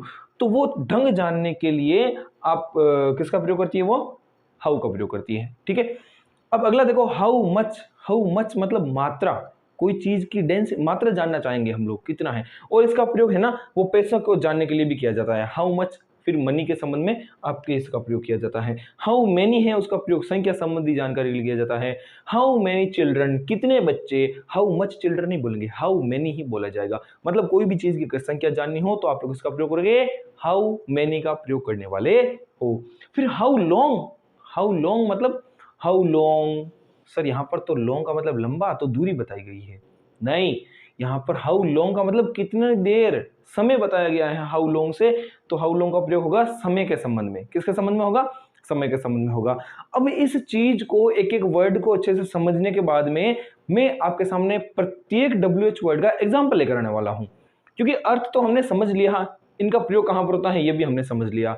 अब अगर आप इनके एग्जाम्पल से थोड़े थोड़े इनको समझ लो तो क्लियर हो जाएगा सारी की सारी बात, और हम फिर समझ जाएंगे कि जो आंसर है उससे हम लोग इन शब्दों से प्रश्न किस प्रकार से बना सकते हैं। तो चलिए आगे देखते हैं। अब यहां पर आपके सामने सबसे पहला प्रयोग है हु का। अब देखो हु सब्जेक्ट के रूप में भी प्रयोग में लिया जाता है, और जब ऑब्जेक्ट से प्रश्न पूछना हो तब भी हु आता है, हालांकि वो चीज ऑप्शनल है। फिलहाल आप इस चीज को समझो कि हु का मतलब होता है कौन, यह आता है किसी व्यक्ति के लिए, जब वो व्यक्ति हो सब्जेक्ट के रूप में आगे तब हम लोग हु का प्रयोग करते हैं। ठीक है, तो वाक्य हम लोग बनाने वाले हैं my mother keeps the key, मेरी माँ है वो चाबी रखती है। तो यहाँ पर माई मदर है ना, ये सब्जेक्ट है, इससे प्रश्न बनाना है चाबियां कौन रखती है, या फिर सॉरी चाबी कौन रखती है। तो हम इस प्रकार से सवाल बनाने वाले हैं। आपको हु से जब भी सब्जेक्ट के लिए प्रश्न बनाना हो तो कुछ मत कीजिए, सिर्फ और सिर्फ सब्जेक्ट को हटाइए, उसकी जगह पर आप क्या लिख दीजिए, क्या WH वर्ड लिख दीजिए। तो माई मदर की जगह मैंने लिख दिया, इतने शब्द की जगह मैंने लिख दिया हु। फिर कीप्स लिख देंगे, हु कीप्स द की। जब भी आपके प्रेजेंट सिंपल का सेंटेंस आए तब आपको केवल और केवल इतना ही काम करना है, और कुछ नहीं करना, आपका सेंटेंस बनकर तैयार हो जाएगा। ठीक है, किसी भी प्रकार की और हेरफेर नहीं करनी है, सिर्फ और सिर्फ इतना ही लिखना है। अगला sentence, Mukesh is driving A car, Mukesh है वो कार चला रहा है। सवाल है कौन कार चला रहा है, तो प्रश्न बन जाएगा मुकेश। तो सब्जेक्ट को उठाएंगे और इसकी जगह कौन लगा देंगे, तो लगा देंगे हु, WH वर्ड। फिर आएगी helping verb, who is driving A car, ये आपका बन गया प्रश्न। अब यहां पर देखो हमने सब्जेक्ट से प्रश्न बनाए हैं। अब ये हु का प्रयोग ऑब्जेक्ट के रूप में भी होता है। ऑब्जेक्ट के लिए तो हम लोग प्रयोग करते हैं हालांकि हुम का, किसका प्रयोग करते हैं, हुम का प्रयोग करते हैं। तो पहले सेंटेंस एक बार उससे बनाते हैं कि जो नॉर्मल सेंटेंस बनेगा वो हुम से किस प्रकार बनेगा। द प्रिंसिपल की जगह पर हम लोग हुम का प्रयोग करने वाले हैं, क्योंकि ये इस वाक्य का ऑब्जेक्ट है। आई सा द प्रिंसिपल देयर, मैंने प्रिंसिपल को वहां पर देखा। तो सेंटेंस बन जाएगा सबसे पहले WH वर्ड, किसे, फिर आ जाएगी हेल्पिंग वर्ब, सा वर्ब की सेकंड फॉर्म है, पास्ट सिंपल टेंस पता चल गया, तो पास्ट सिंपल की लिख लेंगे डिड, हुम डिड। और IV वाला नियम याद है, IV को बदल देंगे यू में, हुम डिड यू, डिड की वजह से मेन वर्ब की first form, whom did you see, आगे आ जाएगा, ये तो जवाब था, इसको हटा देंगे, अब लिख देंगे देयर आगे। प्रश्न बना whom did you see there, whom किसे या किसको, तुमने वहां किसको देखा। अब आपके ऊपर कोई प्रेशर नहीं है, कोई दबाव नहीं है, लेकिन जानकारी होनी जरूरी है कि ये सेम सेंटेंस है ना जो हमने बनाया, उसको हु से भी बनाया जा सकता है। किस प्रकार बनेगा हु से, जब हु है ना उसको हम लोग ऑब्जेक्ट के रूप में मान लेंगे कि भाई ये तो किसकी जगह आने वाला है, ऑब्जेक्ट की जगह पर आने वाला है, प्रश्न पूछेंगे उस समय। जैसे यहाँ पर हुम आया ऑब्जेक्ट की जगह पर, भाई इस ऑब्जेक्ट का प्रिंसिपल था उसकी जगह पर हमने हुम का प्रयोग किया प्रश्न के रूप में। तो आप इस हुम की जगह पर हु का भी प्रयोग कर सकते हो प्रश्न बनाते समय, ऐसा भी नियम है, तो उसकी भी जानकारी होनी जरूरी है। हालांकि अनिवार्यता कोई नहीं है, आप इनसे बना सकते हो।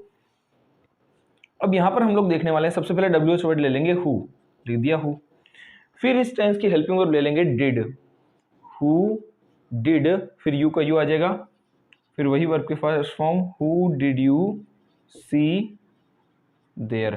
दोनों ही जो मैंने आपके वाक्य बनाए हैं दोनों ही सही है अपने अपनी जगह पर। ऐसा नहीं है कि हु कैसे आ गया, क्यों आया यार हुम की जगह पर, ये नियम है। और आपको ध्यान रखना है कि आपका कोई भी हुम वाला जो प्रश्न है उसको आप इस तरीके से भी बना सकते हो, वो जब व्यक्ति हो, हुम की जगह पर व्यक्ति हो उस कंडीशन में।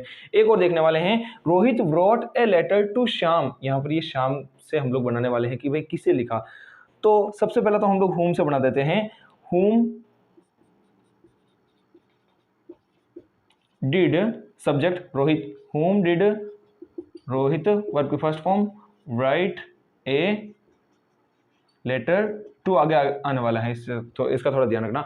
whom did Rohit write a letter to, क्योंकि ये टू यहाँ पर अटका गया है इसलिए इसको हमें यहाँ पर लिखना पड़ेगा।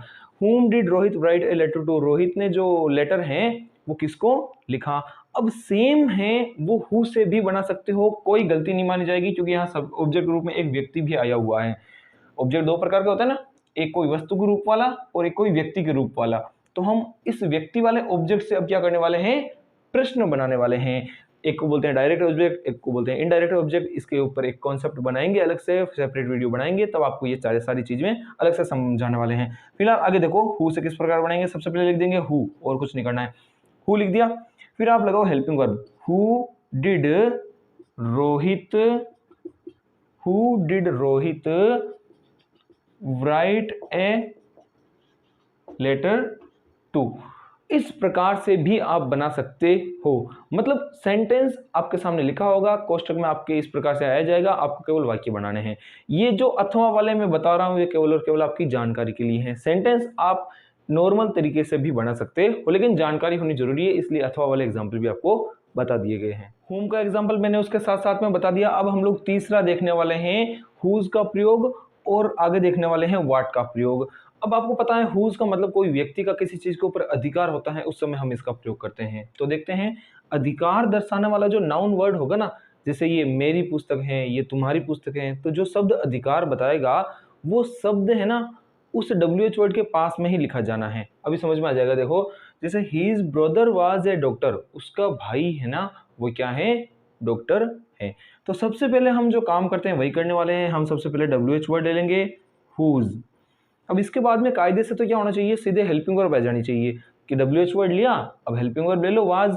लेकिन ऐसा नहीं करना है, आपको अधिकार बताने वाला शब्द की पहचान करनी है, कौन सा चीज है जो हक बता रहा है। तो उसका भाई, उसका क्या, ये भाई है ना, ये जो संज्ञा शब्द है ये आपका अधिकार बता रहा है। तो किसका भाई हम लोग ऐसा बोलेंगे, हुज मतलब किसका तो बोल देंगे हुज ब्रदर, किसका भाई। बस इस हुज के अंदर यही मेन गलती हो जाती है। अगर आपने इस चीज को समझ लिया तो आप कहीं नहीं अटकने वाले हो। आगे बात समझ में।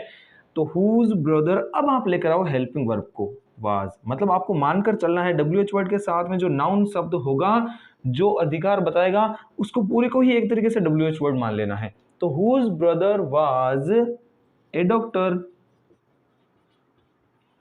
Whose brother was a doctor, किसका भाई है वो एक डॉक्टर है। आगे है कि आई टेक हिज बुक, मैंने उसकी पुस्तक ली, मैंने उसकी क्या ली, पुस्तक। तो अधिकार किस संज्ञा शब्द से बताया जा रहा है, पुस्तक शब्द से हम लोग अधिकार बता रहे हैं। तो हम बना देंगे, सबसे पहले लिख देंगे हुज, फिर आगे लिख देंगे हुज किसकी, अरे किसकी क्या, किसकी बुक, हुज बुक। फिर मैं यहाँ पर टेक आया हुआ है, आई के साथ में टेक वर्ब की फर्स्ट फॉर्म, मतलब प्रेजेंट सिंपल टेंस है। तो यहाँ से टेंस की पहचान करते हुए मैं यहाँ पर लिख दूंगा do, whose book do you take, whose book do you take, किसकी पुस्तक तुमने ली या फिर तुमने किसकी पुस्तक ली। ध्यान रखना है, देखो यहाँ पर डू डज का प्रयोग होने पर आगे वर्ब की फर्स्ट फॉर्म का प्रयोग हुआ है। यहाँ पर वर्ब की फर्स्ट फॉर्म केवल मेन वर्ब के रूप में है। जब हमने इंट्रोगेटिव बनाया तो डू लिखकर आगे वर्ब की फर्स्ट फॉर्म लिख दी है। इस प्रकार से हुज का प्रयोग होता है। अगला देखो व्हाट का प्रयोग किस प्रकार होगा। जब कोई बात होगी आपके मन में, जब कोई विचार होगा तो उसको अगर आपको समक्ष रखना है, हमारे समक्ष रखना है, तो आप लोग उसका फिर व्हाट से यूज करोगे। अनुज रीड्स इंग्लिश, हिंदी तो जगह अनुज अंग्रेजी पढ़ता है। अनुज क्या काम करता है, अनुज है वो अंग्रेजी पढ़ने का काम करता है। तो मैं पूछ लूंगा, उसका विचार जानना चाहूंगा, अनुज क्या पढ़ता है। तो अनुज ने वापस बोला कि भाई मैं तो क्या पढ़ता हूँ, अंग्रेजी पढ़ता हूँ। या फिर किसी और ने बोल दिया कि भाई ये जो अनुज है वो अंग्रेजी पढ़ता है। तो मैं किसी के विचार जानना चाहता हूँ कि भाई वो क्या पढ़ता है, मैं उसकी जो बात है ना वो जानना चाहता हूँ। तो ऐसी कंडीशन में हम लोग वाट का प्रयोग करेंगे। तो मैंने लिख दिया वाट, फिर आ गया है रीड्स, तो मैं SEIS से लिख दूंगा वाट डू या डज, डू आएगा या डज आएगा। तो यहाँ पर ध्यान रखना अनुज एक वचन है, इस अनुज एक वचन की वजह से हम लोग यहाँ पर डज का प्रयोग करने वाले हैं। What does WH word helping verb subject, what does Anuj verb की फर्स्ट फॉर्म का प्रयोग होगा जब भी डू डज लग जाए, तो इसकी वजह से यहाँ पर आ गया है केवल और केवल रीड का प्रयोग हुआ है। व्हाट डज अनुज रीड, अनुज क्या पढ़ता है, तो अनुज रीड्स इंग्लिश, अनुज अंग्रेजी पढ़ता है। अगला देखो, आई एम ईटिंग ए मैंगो, मैं एक आम खा रहा हूं। तो पूछने वाला उसकी बात जानना चाहेगा कि भाई तुम क्या खा रहे हो, तो उसने जवाब दिया, अपना विचार बताया, उसने एक बात बताई मुझे कि भाई मैं तो आम खा रहा हूं। तो प्रश्न बनने वाला है व्हाट, आई को किस में बदल देंगे, यहां पर ध्यान दो बहुत ही इंपॉर्टेंट बात है, आई बदलेगा यू में। तो आई के साथ में तो हेल्पिंग वर्ब लग रही थी एम, लेकिन जब हम आई को यू में बदल देंगे तो फिर हेल्पिंग वर्ब यू के अनुसार लगेगी, ना कि आई के अनुसार। तो इस वजह से हम लोग अब प्रश्न बनाते समय कौन से हेल्पिंग वर्ब का प्रयोग करने वाले हैं, आर का प्रयोग करने वाले हैं, ना कि एम उठाकर लिख दो वापस कि वाट लिख दिया और अब वाट के बाद में सर जी हेल्पिंग वर्ब लिख देते हैं। हेल्पिंग वर्ब सब्जेक्ट के अनुसार आएगी और सब्जेक्ट हमारा आगे यू मिलने वाला है, आई यू में बदल जाएगा, यू के अनुसार हेल्पिंग वर्ब पहले ही लगा दो are. What are you eating, what are you eating, तुम क्या खा रहे हो, तो जवाब मिला I am eating mango. What are you eating a mango, तब आपका आंसर गलत हो जाएगा, क्योंकि ये प्रश्न व्हाट से पूछोगे तब जवाब के रूप में मैंगो मिलने वाला है, आपको मैंगो हो वो पहले ही नहीं लिख देना है। अब यहाँ पर हम लोग थोड़ा सा विच का प्रयोग समझने वाले हैं। देखिए आगे, विच का मतलब होता है कौन सा, ये व्यक्ति के लिए भी काम में लिया जाता है और वस्तु के लिए भी काम में लिया जाता है। ज्यादातर इसका प्रयोग है वो वस्तु के संबंध में ही किया जाता है। तो देखेंगे कि जो हमने जिस प्रकार से हुज देखा था उसी प्रकार से अधिकार वाला जो शब्द होगा वो विच के एकदम पास में ही लिखा जाएगा, जो संबंधित शब्द होगा वो हुज की तरह ही विच में प्रयोग लिया जाने वाला है। आगे बात समझ में, तो देखो example, he gave me his English book, उसने मुझे उसकी अंग्रेजी की पुस्तक दी। या फिर बोल सकते हो यहाँ पर किसी व्यक्ति का भी नाम ले सकते हो। तो मैं सेंटेंस बनाने वाला हूं, कौन सी क्या, कौन सी पुस्तक, विच बुक, गेव वर्ब के सेकंड फॉर्म है तो मैं यहाँ पर हेल्पिंग वर्ब निकाल लूंगा इसमें से डिड, विच बुक डिड, अब आ जाएगा सब्जेक्ट, ही वर्ब की फर्स्ट फॉर्म डिड की वजह से लग जाएगी गिव मी।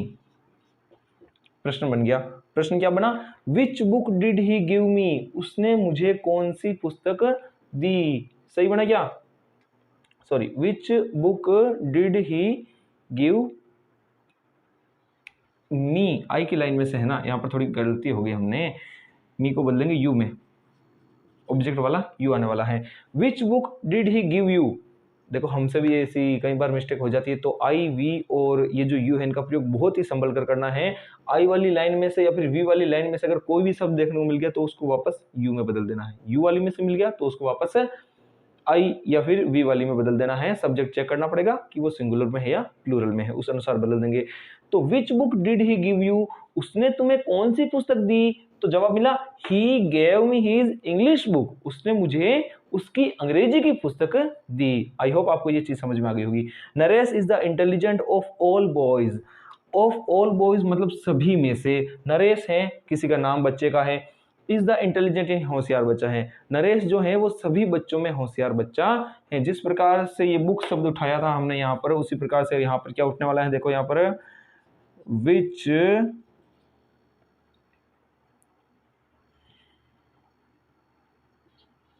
ऑफ बॉयज विच से इतना सेंटेंस बन गया कि लड़कों में से कौन सा, विच ऑफ बॉयज लड़कों में से कौन सा, विच ऑफ बॉयज।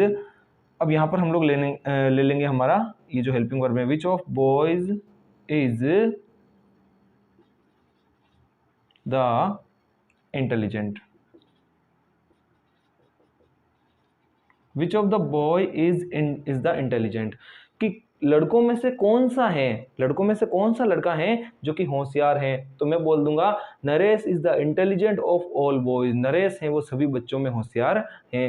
अब इसके साथ में कभी कभार इन जुड़ने से इसका थोड़ा सा नया अर्थ बन जाता है, जिसका अर्थ होता है कौन से में, जैसे इन विच, कौन से में। My brother reads in saint Stephen school, मेरा जो भाई है वो सेंट स्टीफन स्कूल में पढ़ता है।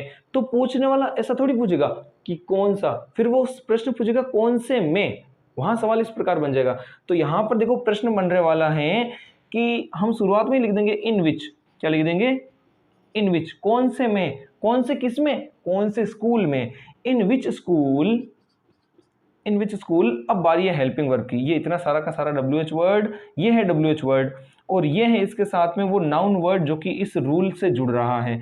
अब हम लेंगे helping verb, in which school, S या ES, तो हेल्पिंग वर्ब निकल जाएगी या डू या डज। तो कौन सी स्कूल, एक ही है ना। अब देखो व्हेन, व्हेन का मतलब होता है कब, इसका मतलब क्या होता है कब, और ये प्रयोग में लिया जाएगा जब वाक्य में आपको टाइम देखने को मिल जाए। व्हेन का मतलब होता है कब, मतलब आंसर में आपको कोई जवाब में कोई टाइम देखने को मिलेगा, तभी तो हम लोग प्रश्न कर पाएंगे कब से, क्योंकि इसका मतलब ही होता है कि जब वाक्य के अंदर मान लो आपको समय देखने को मिल जाए तब उसका सवाल हम लोग कब से करने वाले हैं। नॉर्मल सी बेसिक सी बात है एकदम। तो ये मैंने कब लिख दिया इसका, और ये मैंने लिख दिया कि ये किसकी जगह पर आने वाला है, टाइम होगा तो टाइम की जगह पर आपको कब लिखना है। अब यहां पर देखो आई वेकअप एट 7 AM, मैं 7 बजे उठता हूं। तो जब हम लोग इसका प्रश्न बनाएंगे तो एक छोटी सी बात जो हमें बहुत ज्यादा ध्यान रखनी है कि जब प्रश्न बनाएंगे तो उसके अंदर जवाब थोड़ी लिख पाएंगे। जब हमने प्रश्न बना लिया, जब हम व्हेन से शुरुआत कर देंगे तो जो आंसर है वो हमारा प्रश्न के अंदर साथ में नहीं आना चाहिए, क्योंकि यहाँ पर तो जवाब है, यहाँ पर प्रश्न बना रहे हैं। तो अभी देखो मैं क्या बोलना चाहता हूँ। सबसे पहले हमने ले लिया WH वर्ड व्हेन, ले लिया। आई के साथ में वेकअप वर्ब की फर्स्ट फॉर्म लगी हुई है, मतलब ये प्रेजेंट सिंपल टेंस का सेंटेंस है, तो व्हेन के साथ में लगा देंगे व्हेन डू। आई वी है, काफी बार नियम बता चुका हूं, जो आई वी है वो किस में बदल जाएंगे, यू में बदल जाएंगे प्रश्न बनाते समय, और यू है वो पहचान करके या तो आई में बदल देंगे या वी में बदल देंगे सब्जेक्ट के अनुसार। तो when do you, when do you verb की first form wake up, when do you wake up. अब अगर किसी ने लिख दिया 8-7 AM, तो आपका आंसर सॉरी आपका जो प्रश्न बना रहे वो गलत हो जाएगा। कैसे, क्योंकि ये तो आपका जवाब है, ये तो आपका जवाब है, व्हेन से जब शुरुआत कर दी तो ये जवाब आगे क्यों लिखोगे। अब देखो इसका हिंदी उच्चारण किस प्रकार हो रहा है, व्हेन डू यू वेकअप, तुम कब उठते हो, तो जवाब मिला आई वेकअप एट 7 AM, मैं 7 बजे उठता हूं। तो इस बात का आपको बहुत ज्यादा ध्यान रखना है कि जब व्हेन से प्रश्न बन गया तो जवाब के अंदर जो टाइम आया हुआ है ना उसको आप प्रश्न में वापस मत लिख देना कहीं पर। आई बात समझ में क्या कहना चाहता हूं, इसका थोड़ा ध्यान रख लेना। दूसरा सवाल देखते हैं इसके अंदर टाइम को पहले ही पहचान लो कि टाइम कौन सा आया हुआ है। जैसे she will go to Jaipur on Sunday, वह जयपुर रविवार को जाएगी, वह जयपुर रविवार को जाएगी। तो सवाल क्या पूछ सकते हैं, सवाल बनाओ कब से, मन में ही सवाल सोच के बना लो, तैयार कर लो। तो सवाल बनाया वह जयपुर कब जाएगी, संडे बीच में नहीं आया क्योंकि संडे तो जवाब है, इसलिए संडे को हम लोग नहीं लिखने वाले हैं। ये तो व्हेन का क्या हो गया, आंसर हो गया। तो हम प्रश्न बना रहे हैं तो इस आंसर को नहीं लिखने वाले हैं, तो प्रश्न बन जाएगा व्हेन, फिर हेल्पिंग वर्ब विल आई हुई है, व्हेन विल, शी का शी लिख देंगे, when will she, फिर आ जाएगा main verb go to Jaipur. क्या बोला मैंने, when will she go to Jaipur, वह जयपुर कब जाएगी, तो जवाब मिला she will go to Jaipur on Sunday। मतलब इस when का ये क्या है, ये इस when का आंसर है, और प्रश्न पूछ लिया तो आंसर आगे थोड़ी लिखोगे आप लोग। आगे बात समझ में। अगला देखो, अगला है आपका where। where का मतलब होता है कहाँ। जिस प्रकार से व्हेन के अंदर आपको जवाब में टाइम मिलता है, उसी प्रकार से जब भी वेयर से सवाल होगा तब आपको आंसर में जगह मिलने वाली है। मतलब जो आंसर लिखा हुआ होगा उसके अंदर कोई स्थान, कोई जगह पहले से ही होगी। जब प्रश्न बनाओगे तो उस स्थान को आपको वापस प्रश्न के अंदर नहीं लिखना है। आगे होगी बात समझ में, एग्जांपल से देखो अभी समझ में आ जाएगी। जिससे Mohit is going to school, Mohit is going to school, Mohit school जा रहा है। मुझे सवाल पूछना है मोहित कहाँ जा रहा है, तो क्या मैंने स्कूल का नाम लिया बीच में, नहीं। मैं स्कूल का नाम क्यों लूंगा, क्योंकि स्कूल तो मेरा क्या है, स्कूल तो मेरा जवाब है, वो तो मैं आंसर में देने वाला हूं, और मुझे बनाना है प्रश्न, तो मैं स्कूल को बीच में नहीं लेकर आने वाला हूं। तो मैं सिंपल सा बना दूंगा, where is Mohit going, where is Mohit going to, where is Mohit going to, तो बन गया where is Mohit going to, तो आंसर मिल गया Mohit is going to school. ठीक है, अब यहां पर अगला देखो, माई फ्रेंड वेंट अमेरिका, मेरा जो मित्र है वो अमेरिका गया, मेरा जो मित्र है वो अमेरिका गया, तो वेयर से बनाना है, मेरा जो मित्र है वो कहाँ गया, नहीं, माई को बदलेंगे यू में, तो प्रश्न बनेगा तुम्हारा मित्र कहाँ गया, तो मैं प्रश्न बनाने वाला हूं वेयर से, वेयर, इसके बाद में आपके ये जो वेंट है,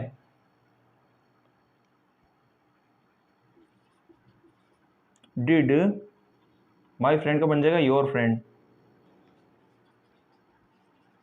where did your friend go, where did your friend go, तुम्हारा जो मित्र है वो कहाँ कहाँ गया, तो आंसर मिल गया माई फ्रेंड वेंट अमेरिका, मेरा जो मित्र है वो अमेरिका गया। इस प्रकार से हम लोग फ्रेमिंग क्वेश्चन तैयार करते हैं व्हेन और वेयर के। आई होप आपको, देखो जब भी वाक्य की शुरुआत वाई से होने वाली है तब आप हमेशा ध्यान रखो आंसर के अंदर हमें कोई चीज का मतलब कारण देना होता है, मतलब कारण या रीजन आपको आंसर में मिल जाएगा, प्रश्न बनाएंगे तब हम लोग फिर वो वाई से बनाने वाले हैं। आगे बात समझ में, तो एग्जांपल देखो, we went Jaipur to meet him, हम जयपुर गए टू मीट मिलने के लिए, यहाँ ये जो टू प्लस वर्ब की फर्स्ट फॉर्म आता है इसको इन्फिनेटिव बोलते हैं, क्या बोलते हैं, इन्फिनेटिव बोलते हैं। यहाँ पर वर्ब के साथ में टू लगने से भावार्थ निकलता है के लिए, ये थोड़ी सी एडिशनल जानकारी रखना ध्यान में, टू मीट मिलने के लिए, ही यानी उसे, तो हम जयपुर उसे या फिर उससे मिलने के लिए गए, तो यहाँ पर कारण बताना पड़ रहा है कि भाई उससे मिलने के लिए गए थे, तो प्रश्न बन जाएगा वाई, क्यों, वेंट वर्ब की सेकंड फॉर्म आई हुई है, पास्ट सिंपल टेंस का पता चल गया पास्ट सिंपल टेंस का पता, तो आप लोग यहां पर बना दोगे डिड, वाई डिड, मैंने क्या बोला था, जब भी आई और वी आ जाए तो उसको आप बदल दो यू में, किस में बदल दो, यू में बदल दो, तो Y did you went, Y did you went, सही बन रहा है क्या, नहीं, जब भी डू डज डिड का प्रयोग होता है तो आगे वर्ब की first form, why did you go to Jaipur, why did you go to Jaipur, तुम जयपुर क्यों गए, तो कारण बता दिया आंसर के अंदर, we went Jaipur to meet him, हम जयपुर उससे मिलने के लिए गए। ठीक है, आंसर आपको समझ में आ गया होगा।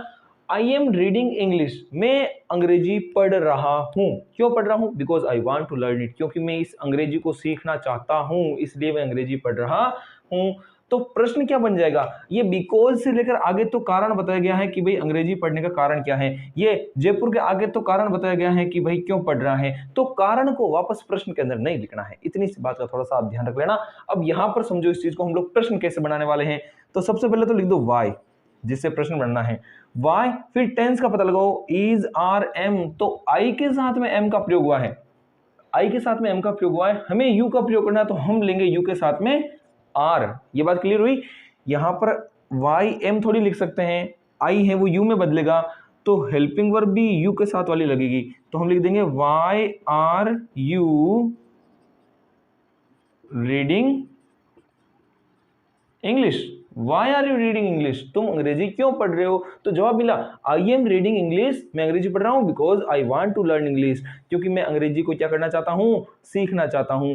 जो अगला यूज है वो है आपका हाउ का, हाउ का मतलब होता है कैसे, जब भी आप कोई काम करने का तरीका जानना चाहते हो, क्या जानना चाहते हो, तरीका, ये काम हो कैसे रहा है, कैसे हो रहा है ये काम, या इस काम करने का तरीका क्या है, जब आप ये चीजें जानना चाहोगे तब हम लोग किसका प्रयोग करेंगे, हाउ का प्रयोग करेंगे। जैसे मनोज कैम बाय बस, मनोज है वह बस से आया, कैसे आया, मनोज, मनोज नाम का कोई लड़का है वो बस से आया, आप उसके आने का ढंग या तरीका जानना चाहते हो, मनोज आया कैसे यहाँ पर, तो हम लोग लिखेंगे हाउ कैम वर्ब की सेकंड फॉर्म, तो past simple tense, past simple tense से हम लोग ले लेंगे डिड, हाउ डिड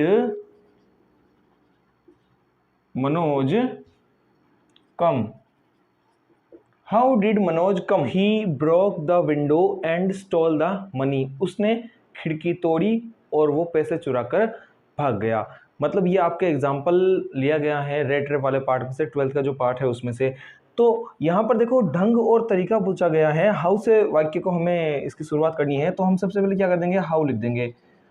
अब तरीका पूछा गया है कि वो पैसे चुरा कर है वो किस प्रकार से भागा, ठीक है। तो हमारा प्रश्न क्या बन जाएगा, हाउ, फिर वर्ब की सेकंड फॉर्म यहाँ पर आई हुई है और यहाँ पर भी वर्ब की सेकंड फॉर्म आई हुई है, मतलब ये है पास्ट सिंपल का सेंटेंस। हमें यहाँ पर डिड का यूज करना है, तो हाउ डिड, अब सब्जेक्ट ही ले लेंगे। हाउ डिड ही स्टॉल की फर्स्ट फॉर्म बनानी पड़ेगी डिड की वजह से, how did he steel the money, ये आपका बन गया प्रश्न। How did he stall the money, उसने पैसे किस प्रकार से चुराए, तो जवाब मिल रहा है ही ब्रोक द विंडो, उसने खिड़की को तोड़ा, एंड स्टॉल द मनी, और पैसे चुरा लिए। अब देखो हम लोग समझने वाला है कि किस प्रकार से हाउ मच और हाउ मेनी का प्रयोग किया जाता है, ठीक है। तो ध्यान पूरा का पूरा बोर्ड पर रखना, बस कुछ एक टॉपिक बचे हुए हैं लास्ट के। जब भी हाउ मेनी का प्रयोग किया जाएगा तब उसका प्रयोग संख्या के लिए किया जाएगा, फिट होगी बात। और जब भी हाउ मच का प्रयोग किया जाएगा तो वो किसी चीज की मात्रा, जैसे कितना लीटर दूध है, कितना लीटर पानी है, तो उसकी मात्रा को दर्शाने के लिए तो हम लोग हाउ इस मच का प्रयोग करेंगे, और संख्या बतानी हो 1 2 3 4 5 तो हम प्रयोग करेंगे हाउ मेनी का, ठीक है। अब एक बात का थोड़ा सा इनके अंदर ध्यान रखना, जिस प्रकार से हमने विच का प्रयोग किया था, जिस प्रकार से हमने हुज का प्रयोग किया था, उनके अंदर मैंने आपको एक बात बताई थी, आपको याद होगी, तो उस बात को वापस याद कीजिए। मैंने आपको बताया था कि जो भी संबंधित संज्ञा शब्द होगा, जो भी नाउन वर्ड होगा, वो उस WH वर्ड के ठीक पास में लिखा जाएगा। बोला था कि नहीं बोला था? उसी प्रकार से यहाँ पर भी आपको ध्यान रखना है कि जो नाउन वर्ड होगा ना, वो इनके ठीक पास में लिखा जाने वाला है। जैसे हाउ मेनी, जैसे मान लो संख्या पूछी गई है कार्स की संख्या पूछी गई है, तो ये जो ये जो कार वर्ड है, ये इस हाउ मेनी के ठीक पास में लिखा जाएगा, ठीक है। जैसे 2 लीटर दूध की बात हो रही है, तो हाउ मच लिखकर हाउ मच के तुरंत बाद में आपको मिल्क बोलना पड़ेगा, जो संज्ञा शब्द दूध है ये आपको बोलना पड़ेगा। हो गई बात क्लियर? एग्जाम्पल देखो अब, तो यही बात यहाँ पर लिखी हुई है, सुनील एट 2 मैंगोज, सुनील ने 2 आम खाए, इस प्रकार से हाउ लिखा हुआ आ गया, या फिर आपको पहचान करनी आनी चाहिए, और अगर हो सकता है यहाँ पर लिखा हुआ भी आ जाए आपको कि हाउ मैनी संख्या के लिए आ भी जाए, तो आपको ध्यान देना है। अगर वो नहीं आए फिर भी यहाँ पर 2 आम, 2 संख्याओं की बात हो रही है, ठीक है। तो सुनील ने 2 आम खाए, तो यहाँ पर इसका हम लोग बनाने वाले हैं कि सबसे पहले WH वर्ड ले लो, संख्या है तो ले लो हाउ मैनी। अब संबंधित संज्ञा शब्द क्या है, हाउ मैनी के पास में वो लिखा जाएगा, तो संबंधित संज्ञा शब्द है मैंगोज, हाउ मैनी मैंगोज, हो गया क्लियर। अब इसके बाद में 8 आया हुआ है, 8 है वर्ब की सेकंड फॉर्म। 8 क्या है वर्ब की सेकंड फॉर्म में, तुरंत दिमाग में घंटी बजेगी, ये तो पास्ट सिंपल के अंदर आता है, तो हमें यहाँ से इसकी हेल्पिंग वर्ब मिल गई डिड, पास्ट सिंपल की यही होती है। तो हाउ मेनी मैंगोज डिड, फिर आ जाएगा हमारा सब्जेक्ट सुनील, फिर आ जाएगा 8, क्या आ जाएगा 8 आ जाएगा क्या? नहीं, 8 नहीं आने वाला है, यहाँ पर ये वर्ब की सेकंड फॉर्म है, और रूल कहता है कि जब भी डिड का प्रयोग हो जाए तो आगे हमेशा मेन वर्ब के रूप में वर्ब की फर्स्ट फॉर्म ही लिखनी है। इस प्रकार से हमारा सेंटेंस बनकर तैयार हो गया।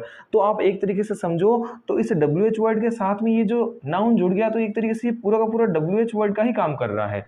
इसके बाद में ये ले ली हमने हेल्पिंग वर्ब, और फिर ये ले लिया सब्जेक्ट, और फिर ये ले ली हमने मेन वर्ब। आई ये चीज समझ में? अब देखो इसका एक छोटा सा थोड़ा पेचीदा नियम है जो कि बीच में आ जाता है। वो नियम क्या कहता है हमें कि जब भी संख्या है वो सब्जेक्ट के बीच में घुसी हुई हो, मान लो संख्या है आपको यहाँ पीछे कहीं देखने को नहीं मिलने वाली है, संख्या है वो इस सुनील के आसपास में, जैसे सब्जेक्ट है उसके आसपास में देखने को मिल जाए, तब आपको क्या करना है। जैसे यहाँ पर देखो 10 स्टूडेंट्स केम येस्टरडे, 10 छात्र हैं वो कल आए, तो क्या संख्या यहाँ पर है क्या ऑब्जेक्ट के पीछे, यहाँ ऑब्जेक्ट के आसपास में संख्या है क्या? यहाँ पर थी, तो मैंने आपको बता दिया किस प्रकार से वाक्य बनते हैं। लेकिन आप क्या करोगे जब ये संख्या सब्जेक्ट के साथ में घुस जाए, तो इस बात का आपको ध्यान रखना है कि जब भी ऐसा हो उस समय आपको हेल्पिंग वर्ब का यूज नहीं करना है। अगर हो तो कर लेना, अगर नहीं है तो सेंटेंस वैसा का वैसा लिख दो। क्या कहा मैंने? अगर सब्जेक्ट के साथ में संख्या जुड़ी हुई हो, नंबर सब्जेक्ट के साथ में जुड़ा हुआ हो, तो आपको अगर हेल्पिंग वर्ब है तो लिख दो, नहीं है तो उसको डिड निकालने की जरूरत नहीं है, वैसा का वैसा ही लिख दो। एग्जांपल में अभी देखो मैं लिखकर बताता हूं आपको। जैसे यहाँ पर 10 स्टूडेंट्स केम, तो संख्या की बात हो रही है, तो मैं सबसे पहले लिख दूंगा हाउ मेनी, लिख दिया हाउ मेनी। हाउ मेनी, फिर मैं लिखने वाला हूं संज्ञा शब्द कितने, कितने क्या, कितने छात्र, how many students how many students. अब ऐसा मत करना कि केम है वर्ब की सेकंड फॉर्म, यहाँ डिड निकाला था तो इस प्रकार से डिड लिख देता हूँ, नहीं, आपको ध्यान रखना है जो संख्या शब्द है वो सब्जेक्ट के साथ में, इसलिए आप तुरंत लिख दोगे how many students came yesterday, बस बन गया आपका सेंटेंस। आपको केवल और केवल इतना ही काम करना है। आगे बात समझ में। अब देखो यहाँ पर एक एग्जांपल ले रहा हूं मैं दूसरा, I have been waiting for you since morning, मैं तुम्हारा सुबह से इंतजार कर रहा हूं। मैंने जो WH वर्ड का चार्ट पूरा बनाया था जब सारणी, उसमें मैंने बताया था कि जो टाइम होता है, मैं तुम्हारा सुबह से इंतजार कर रहा हूं, तो टाइम को दर्शाने के लिए हम लोग कौन सा वाला हाउ यूज करते हैं, बोलो बोलो, देखें कोशिश करो जल्दी से। हम लोग करते हैं हाउ लॉन्ग का, कितने लंबे समय से इंतजार कर रहा है। तो सबसे पहले हम लोग ले लेंगे WH वर्ड, तो हमने लिख दिया हाउ लॉन्ग। अब संज्ञा शब्द क्या है, हाउ लॉन्ग, संज्ञा शब्द कुछ नहीं मिल रहा है तो हाउ लॉन्ग के बाद में हेल्पिंग वर्ब लिख दो, हाउ लॉन्ग हैव, फिर आएगा सब्जेक्ट, आई है वो किस में बदल जाएगा, यू में, how long have you been आ जाएगा इसके पीछे, ये इंट्रोगेटिव का नियम है, बीन इसके पीछे लगता है और ये है वो आगे रह जाती है। ये चीजें आपको टेंस में जरूर देखने को मिलेगी, आप एक बार वीडियोस को वापस देख लें। How long have you been,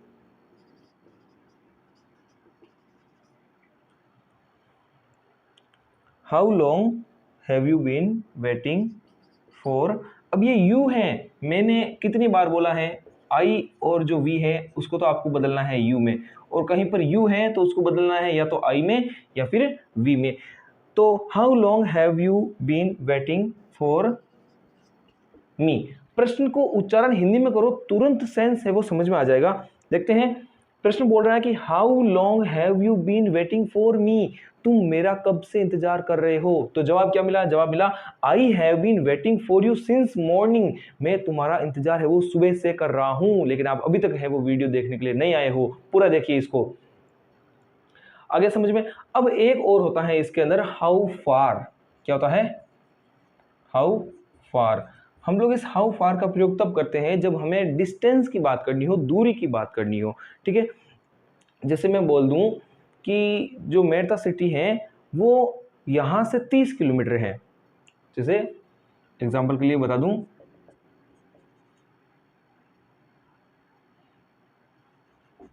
Merta city is 30 kilometre from डावा, ठीक है। मैंने लिखा Merta city is 30 kilometre from डावा, तो सेंटेंस है कि जो डावा जो मेरता सिटी है वो डावा से 30 किलोमीटर की दूरी पर है। तो यहाँ पर इसका बनाना है प्रश्न, कितनी दूर है ये प्रश्न हमें बनाना है, तो मैंने यहाँ पर लिख दिया हाउ फार, फिर आप लोगे helping verb, how far is Merta city, subject ले लिया, हाउ फार लिख दिया, हेल्पिंग वर्ब ले ली, सब्जेक्ट ले लिया, how far is Merta city, कहां से, फ्रॉम, आगे लिख दोगे फ्रॉम डावा, ठीक है। How far is Merta city from डावा, डावा से जो मेरता सिटी है वो कितनी दूर है, तो Merta city is 30 kilometre from डावा। इस प्रकार से ये मैंने आपको हाउ फार का भी एग्जांपल बता दिया है। आई होप आपको वो वीडियो अच्छे से समझ में आ गया होगा। जो लोग अंत तक बने रहे हैं वो आज जरूर कुछ नया सीख कर गए हैं, और जो स्किप कर गए हैं वो देखते हैं क्या हो पाता है उनका। तो चलिए यहीं पर हम वीडियो को समाप्त करते हैं। पूरा देखने के लिए बहुत बहुत धन्यवाद।